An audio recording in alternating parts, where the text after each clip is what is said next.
My name is Yorley Tarazona. I am 39 years old. I am from Tamarauca. I studied public accounting at the UNAD.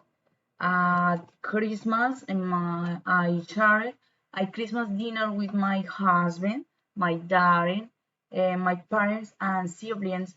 We did not go on vacation for work reasons.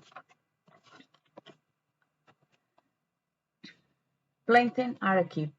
Ingredients: 1 liter liquid milk, a tablespoon of plantain flour, half a pound dead sugar, a pinch of salt.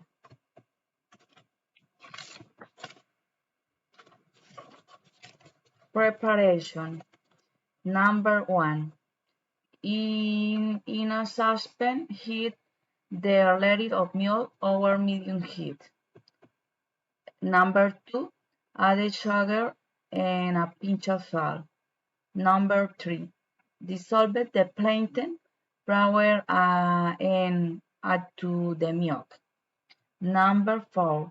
Let it boil and stir slowly until you get the desired consistency and color. Number 5.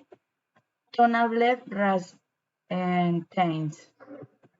I invite you to 7 My Plains Lands, Arauca, beautiful place to know. Thank you.